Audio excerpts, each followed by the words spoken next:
Hi welcome back.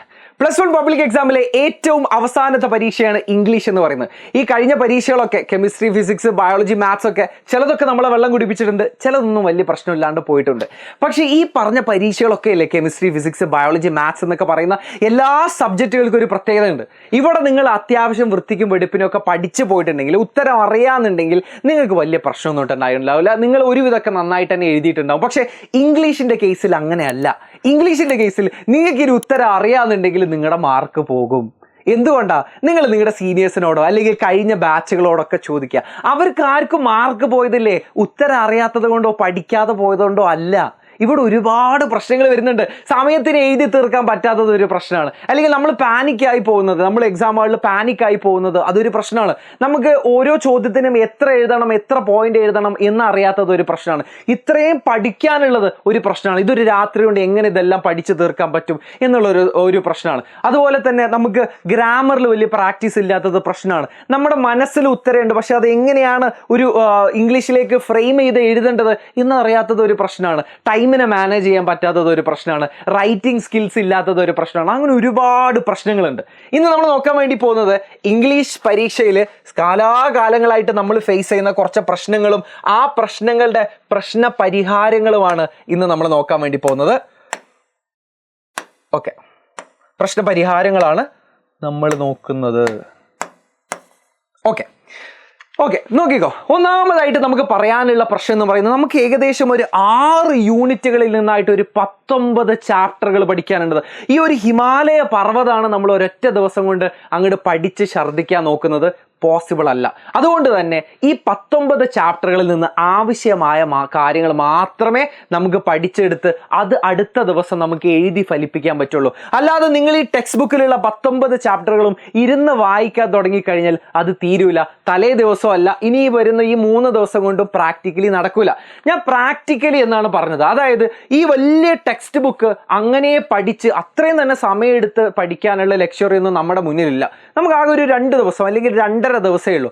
ആ സമയം കൊണ്ട് നമുക്ക് എന്ത് ചെയ്യാൻ പറ്റും എന്നുള്ളതാണ് ഞാൻ പറഞ്ഞിരുന്നത്. ഇനി ഡിസ്കോഴ്സുകളുടെ കേസിലേക്ക് വരികയാണെന്നുണ്ടെങ്കിൽ നമുക്ക് formal letter, informal letter, email, speech, profile, debate, interview, notice, job application നമ്മളോട് ചോദിക്കില്ല, ജോബ് അപ്ലിക്കേഷൻ വേണ്ട, telephonic conversation, live TV report, narration, travel essay, travel brochure, travel info, newspaper report അല്ലെങ്കിൽ newspaper article, seminar report, precis, appreciation, character sketch, write up, paragraph writing, short essay, article എന്നൊക്കെ പറയുന്ന ഏകദേശം ഒരു 25ഓളം ഡിസ്കോഴ്സുകളും ആ ഡിസ്കോഴ്സുകളുടെ ഫോർമാറ്റുകളും നമുക്ക് പഠിക്കാനുണ്ട്.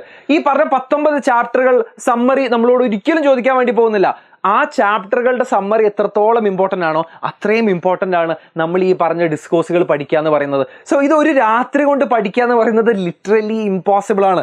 മൂന്നാമതായിട്ട് നമുക്ക് പഠിക്കാനുള്ളത് ഗ്രാമറാണ്. ഏകദേശം ഒരു 7-8ഓളം ഗ്രാമർ നമുക്ക് പഠിക്കാനുണ്ട്. If clause, reported speech, editing, active voice and passive voice, hand ബട്ടറുകൾ, സജഷൻ കൊടുക്കുന്നത്, phrasal verb, assertive to exclamatory, ഇങ്ങനെ ഒരു 7-8ഓളം നമുക്ക് പഠിക്കാനുണ്ട് ഗ്രാമർ പോർഷൻസ്. സോ ഇതാണ് നമ്മുടെ മുന്നിലുള്ള 3 വില്ലൻ എന്ന് പറയുന്നത്. 1 19 ചാപ്റ്ററുകളാണ്, 2 ഏകദേശം 25ഓളം ഡിസ്കോഴ്സുകളും അതുപോലെ തന്നെ 8ഓളം ഗ്രാമർ പോർഷൻസും നമുക്ക് പഠിക്കാനുണ്ട്. ഈ ഒരു ഹിമാലയ പർവ്വതം ആണ് നമ്മുടെ മുന്നിലുള്ള ഏറ്റവും വലിയ ചാലഞ്ച് എന്ന് പറയുന്നത്. അതുകൊണ്ട് തന്നെ നിങ്ങൾ ടെക്സ്റ്റ് ബുക്ക് അങ്ങനെ അങ്ങ് വിഴുങ്ങാനൊന്നും നിൽക്കേണ്ട, അതിനുള്ള സമയമില്ല. എന്താണ് ഈ പ്രശ്നത്തിനുള്ള പരിഹാരം? അതിന് മുന്നായിട്ട് വേറൊരു പ്രശ്നം കൂടെ ഞാൻ പറഞ്ഞുതരാം. സമയത്തിനെ മാനേജ് ചെയ്യാൻ പറ്റാത്തതാണ്. സമയത്തിനെ മാനേജ് ചെയ്യുക എന്ന് പറയുന്നത് അതിൽ ഒരുപാട് കാര്യങ്ങളുണ്ട്. ഓരോ ചോദ്യത്തിനും ഓരോ മാർക്കിനും നമുക്ക് എത്രത്തോളം എഴുതണം, എത്ര പോയിന്റുകൾ എഴുതണം എന്നത് അറിയാത്തത് കൊണ്ട് സമയം നമുക്ക് നഷ്ടപ്പെടാം. നമ്മൾ പാനിക് ആവുന്നത് കൊണ്ട് നമുക്ക് സമയം നഷ്ടപ്പെടാം. അതുപോലെ തന്നെ നമുക്ക് നമ്മുടെ മനസ്സിലൊരു പ്ലാൻ ഇല്ലാത്തത് കൊണ്ട് നമുക്ക് സമയം നഷ്ടപ്പെടാം. നമ്മൾ എന്ത് ഓർഡറിലാണ് എഴുതുന്നത്, നമുക്ക് എവിടെ നിന്നൊക്കെയാണ് തുടങ്ങുന്നത്, എന്ത് ചോദ്യങ്ങൾ ആദ്യം എപ്പോൾ എഴുതണം എന്നുള്ളത് അറിയാത്തത് കൊണ്ടും നമുക്ക് സമയം നഷ്ടപ്പെടാം. സോ ടൈമിനെ എങ്ങനെ മാനേജ് ചെയ്യണം എന്നുള്ളതിനെ കുറിച്ച് പെർട്ടിക്കുലർലി ഡെഡിക്കേറ്റഡ് ആയിട്ട് ഒരു വീഡിയോ ചെയ്തിട്ടുണ്ട്, അത് നിങ്ങൾക്ക് പോയി കാണാവുന്നതാണ്. വേറൊരു പ്രശ്നമാണ് റൈറ്റിംഗ് സ്കിൽ എന്ന് പറയുന്നത്. റൈറ്റിംഗ് സ്കിൽ അത് നമുക്ക് എഴുതിയുള്ള പ്രാക്ടീസ് എന്ന് മാത്രമേ കിട്ടുള്ളൂ. അതുകൊണ്ട് റൈറ്റിംഗ് സ്കിൽ ഇപ്പോൾ ഇനി പെട്ടെന്ന് ഒരുപാട് റൈറ്റിംഗ് സ്കില്ല് നമുക്ക് കൂട്ടിയെടുക്കാം എന്ന് ഞാൻ പറയുന്നില്ല. പക്ഷേ ഇതിൽ കുറച്ച് പൊടിക്കൈകൾ നമ്മൾ ശ്രദ്ധിച്ചു കഴിഞ്ഞാൽ തന്നെ ഒരുപാട് കാര്യങ്ങൾ നമുക്ക് ഇമ്പ്രൂവ് ചെയ്യാം. നമുക്ക് പാരഗ്രാഫ് ആക്കി തിരിക്കുന്നത്, നമ്മൾ പോയിന്റുകൾ മനസ്സിൽ ഉറപ്പിച്ചിട്ട്, അതായത് പറഞ്ഞ കാര്യങ്ങൾ തന്നെ വീണ്ടും റിപ്പീറ്റ് ചെയ്യാതിരിക്കാൻ വേണ്ടി കുറച്ച് കാര്യങ്ങൾ ശ്രദ്ധിക്കാം. അങ്ങനെ കുറച്ച് ഗ്രാമർ മിസ്റ്റേക്സ് വരുത്താതിരിക്കാൻ, അങ്ങനെ കുറച്ച് റൈറ്റിംഗ് സ്കിൽസിൻ്റെ ഒരു വീഡിയോ ഞാൻ ചെയ്തു തരുന്നതായിരിക്കും. അപ്പോൾ ഈ ടൈം മാനേജ്മെൻറ്റും റൈറ്റിംഗ് സ്കില്ലുമാണ് ഈ ഇത്രയും ഹിമാലയൻ കണ്ടന്റിൻ്റെ അപ്പുറത്തേക്ക് നമുക്ക് വരുന്ന ഒരു 2 മെയിൻ പ്രശ്നങ്ങൾ എന്ന് പറയുന്നത്. ഓക്കെ, ഇനി നമുക്ക് ഇതിൻ്റെ പ്രശ്ന പരിഹാരങ്ങളാണ് നമുക്ക് നോക്കാനുള്ളത്. ഒന്നാമതായിട്ട് ഞാൻ പറയട്ടെ, ഇതിൻ്റെ ടൈം ടേബിൾ നിങ്ങൾക്ക് ഓൾറെഡി പ്രൊവൈഡ് ചെയ്ത് തന്നിട്ടുണ്ട്.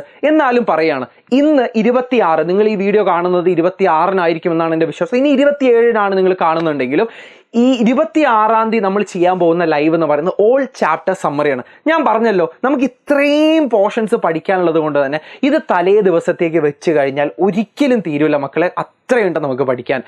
അതുകൊണ്ട് തന്നെ നമ്മൾ ഓരോ ദിവസം ഓരോന്ന് വെച്ചിട്ടാണ്, 3 ദിവസം നമ്മുടെ മുന്നിലുണ്ട്. 3 ദിവസത്തിൽ ഓരോ ദിവസം നമ്മൾ ഓരോന്നായിട്ട് പഠിക്കാൻ വേണ്ടി പോകണം. ഒന്നാമതായിട്ട് നമ്മൾ ചെയ്യാൻ പോകുന്നത് 26-ാം തീയതി നമ്മൾ ഓൾ ചാപ്റ്റർ സമ്മറി ചെയ്യുന്നതായിരിക്കും. 27-ന് കംപ്ലീറ്റ് ഗ്രാമർ ഇൻക്ലൂഡ് ചെയ്തുകൊണ്ട് ഓൾ ഗ്രാമർ ലൈവ് ചെയ്യുന്നതായിരിക്കും. 28-ന് നമുക്ക് 2 ലൈവ് ഉണ്ട്. ഒന്ന് ഡിസ്കോഴ്സുകളിലേക്ക് പ്രത്യേകമായി ഡെഡിക്കേറ്റ് ചെയ്തിട്ടുള്ള വീഡിയോ ആണ്. അത് കഴിഞ്ഞ് രാത്രി ഈ പറഞ്ഞ 3 കാര്യങ്ങളെയും കൂടി ഉൾപ്പെടുത്തിക്കൊണ്ട് നമുക്ക് ചാപ്റ്റർ സമ്മറി, അതുപോലെ തന്നെ ഡിസ്കോഴ്സുകൾ, ഗ്രാമർ, ഈ 3 കാര്യങ്ങളൂടെ ഉൾപ്പെടുത്തിക്കൊണ്ട് ഒരു ഷോർട്ട് 60 ക്വസ്റ്റ്യൻ സീരീസ്, അല്ലെങ്കിൽ കഴിഞ്ഞ വർഷത്തെ ഏറ്റവും ഇമ്പോർട്ടൻ്റ് ആയിട്ടുള്ള കുറച്ച് ക്വസ്റ്റ്യൻസ് കൂടെ ഡിസ്കസ് ചെയ്തുകൊണ്ട് അതിൽ ഗ്രാമറും അതിൽ ഡിസ്കോഴ്സുകളെല്ലാം ഉൾപ്പെടുന്നതായിരിക്കും. അതോടുകൂടിയാണ് നമ്മൾ ഈ ഒരു പ്രശ്നത്തിനെ പരിഹരിക്കാൻ പോകുന്നത്. ഇത് കൂടാതെ നിങ്ങൾക്ക് ബുദ്ധിമുട്ടുള്ള എല്ലാ ഡിസ്കോഴ്സുകളെ കുറിച്ചിട്ടും എല്ലാ ഗ്രാമർ പോർഷൻസിനെ കുറിച്ചും സെപ്പറേറ്റ് ഷോർട്ട് വീഡിയോസ് ഞാൻ ചെയ്തിട്ടുണ്ട്. അത് നിങ്ങൾക്ക് അവൈലബിൾ ആയിരിക്കും. ഇനി കൂടുതലായിട്ട് എന്തെങ്കിലും വേണം, നിങ്ങൾക്ക് ഏറ്റവും ബുദ്ധിമുട്ടായിട്ട് തോന്നുന്ന ഡിസ്കോഴ്സുകളോ അല്ലെങ്കിൽ ചാപ്റ്ററുകളോ അല്ലെങ്കിൽ ഗ്രാമർ പോർഷൻസോ ഉണ്ടെങ്കിൽ അത് നിങ്ങൾ എന്നെ അറിയിക്കേണ്ടത് ഈ വീഡിയോയുടെ കമൻറ്റ് സെക്ഷനിലാണ്. അതിൽ നിന്നാണ് ഞാൻ പുതിയ വീഡിയോസ് പ്ലാൻ ചെയ്യുന്നത്. അപ്പോൾ നിങ്ങളെല്ലാവരും നിങ്ങൾക്ക് ഏറ്റവും ബുദ്ധിമുട്ടായിട്ടുള്ള ഒരു ഗ്രാമർ പോർഷനോ ആ ഒരു ചാപ്റ്ററോ അല്ലെങ്കിൽ ആ ഒരു ഡിസ്കോഴ്സ് എന്താണെന്നുള്ളത് താഴെ കമൻ്റ് ആയിട്ട് അറിയിക്കുക. So all the very best. ഈ പറഞ്ഞ പ്രശ്നങ്ങൾക്കൊക്കെ പരിഹാരങ്ങളുമായിട്ടാണ് നമ്മൾ ഇനി വരാൻ പോകുന്ന ലൈവുകളിലൊക്കെ നമ്മൾ വരുന്നത്. അതിൻ്റെ കൂട്ടത്തിൽ എല്ലാ ഷോർട്ട് വീഡിയോസും നിങ്ങളുടെ ഇത്തരം പ്രശ്നങ്ങളെ പരിഹരിച്ചു കൊണ്ടുള്ളതായിരിക്കും. സോ കമൻറ്റ് സെക്ഷനിൽ നിങ്ങളുടെ കൂടുതൽ പ്രശ്നങ്ങൾ നിങ്ങൾ എന്നെ അറിയിക്കുക. All the very best. Thank you.